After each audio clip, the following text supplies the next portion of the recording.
Selamat pagi. Perkenalkan, saya Ibu Eva. Kali ini saya akan memberikan pendidikan pembelajaran mengenai pendidikan Pancasila dan kewarganegaraan. Materi yang akan saya berikan saat ini adalah mengenai nilai-nilai Pancasila dalam rangka praktik penyelenggaraan pemerintahan negara. Sistem pembagian kekuasaan negara. Macam-macam kekuasaan.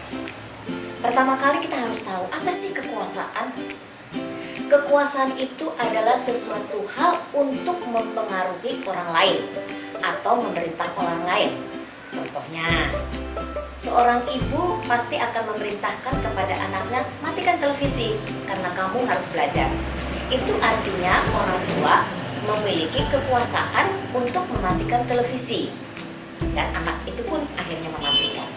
Demikian pula dalam pemerintahan. Kita tahu dalam pemerintahan itu ada 3 macam kekuasaan. Kekuasaan menurut John Locke itu ada 3 bentuk kekuasaan. Yang pertama adalah kekuasaan legislatif. Ini adalah kekuasaan untuk membuat undang-undang. Yang kedua adalah kekuasaan eksekutif. Kekuasaan eksekutif adalah kekuasaan untuk melaksanakan undang-undang. Dan yang ketiga adalah kekuasaan federatif. Ini adalah kekuasaan untuk melaksanakan hubungan luar negeri. Nah, itu tadi kekuasaan menurut John Locke, ya. Nah, sekarang adalah kekuasaan menurut Montesquieu. Kekuasaan menurut Montesquieu ini adalah merupakan penyempurnaan dari kekuasaan menurut John Locke yang sering disebut dengan trias politica. Ya, trias politica artinya 3 bentuk kekuasaan. Nah, menurut Montesquieu adalah yang pertama kekuasaan eksekutif, kekuasaan legislatif, dan yang ketiga adalah kekuasaan yudikatif. Penyempurnaan ya nak ya, penyempurnaan. Tadi sebenarnya waktu di John Locke udah ada eksekutif dan yudikatif dan federatif. Jadi yang menurut John Locke penyempurnaannya adalah yang ketiga, yaitu kekuasaan yudikatif. Kekuasaan yudikatif adalah kekuasaan untuk mengadili bagi yang melanggar undang-undang. Ini contohnya siapa?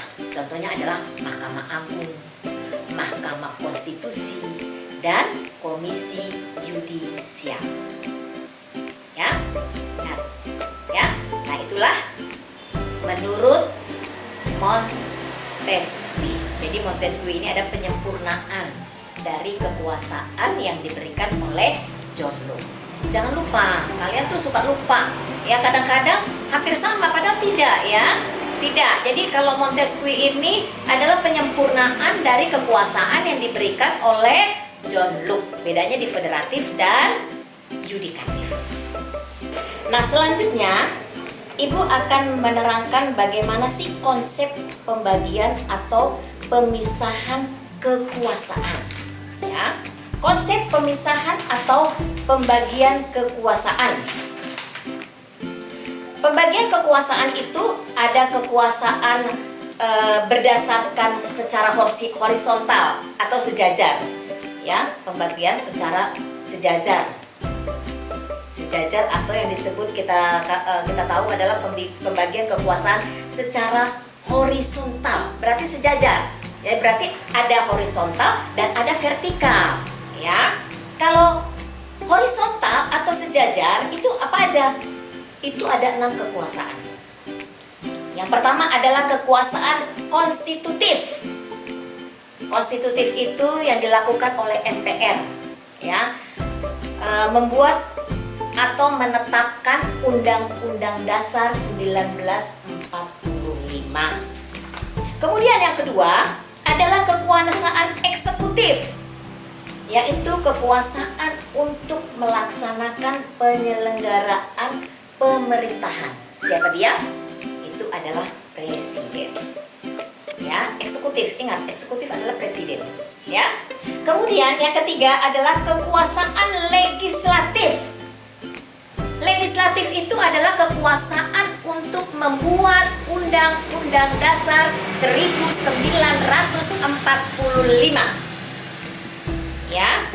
Ini ditegaskan ada di dalam pasal 20 ayat 1. Kemudian yang keempat adalah kekuasaan yudikatif atau yang disebut kekuasaan kehakiman. Yudikatif, tadi yang pertama Ibu udah bilang ya, ada yudikatif.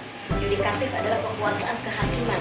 Ini berarti tugasnya adalah mengadili.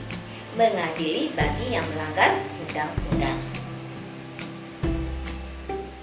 Kemudian yang kelima adalah kekuasaan eksaminatif atau inspektif. Ini adalah kekuasaan yang berhubungan dengan penyelenggaraan pemeriksaan dan tanggung jawab tentang keuangan negara. Penyelenggaraan pelaksanaan yang bertanggung jawab tentang kekuasaan negara. Kalau berhubungan dengan keuangan berarti kita tahu apa? Apa namanya? BPK. Nah, berarti di sini kekuasaan eksaminatif ini adalah BPK, Badan Pemeriksa Keuangan Negara.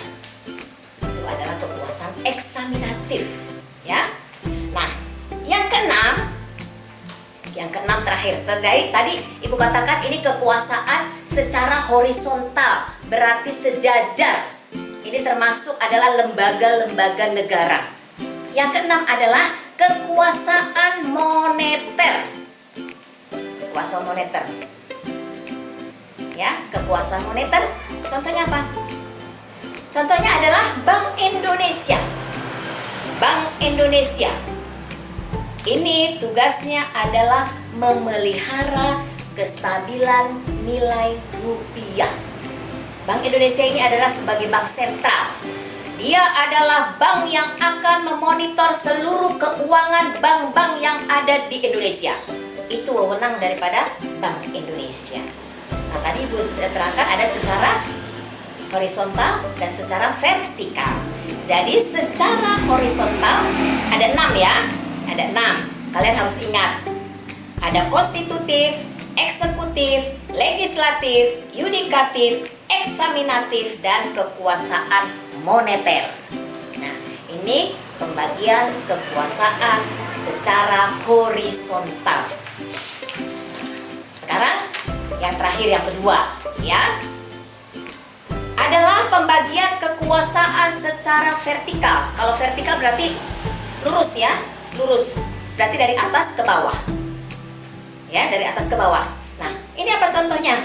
Ya, ini adalah pembagian kekuasaan secara tingkatan, yaitu pembagian kekuasaan secara bahwa negara memberikan kekuasaan.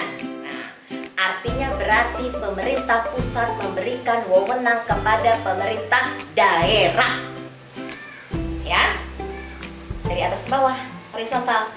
Ya, berarti pemerintah pusat memberikan wewenang kepada pemerintah daerah yang disebut dengan desentralisasi. Nah, jadi kalian harus ingat apa itu desentralisasi. Desentralisasi itu adalah bahwa pemerintah pusat itu memberikan wewenang ke bawah, dari pusat ke bawah. Ya, tadi pusat ke bawah itu secara vertikal. Ya, maka itu disebut dengan desentralisasi. Atau yang kita kenal sering namanya otonomi daerah. Otonomi daerah berarti bahwa pemerintah pusat memberikan wewenang kepada daerah agar setiap daerah dapat memberikan atau dapat mengelola. Nah, dapat mengelola daerahnya sendiri. Itu yang disebut dengan pembagian kekuasaan secara vertikal. Anak-anak, apakah kalian sudah jelas dengan penjelasan materi yang sudah Ibu berikan? Apabila kalian belum jelas, tolong kalian berikan komentar, ya. Tetapi kalau menurut kalian apa yang sudah Ibu terangkan itu sudah jelas, tolong bagikan ke teman-temanmu, ya. Terima kasih.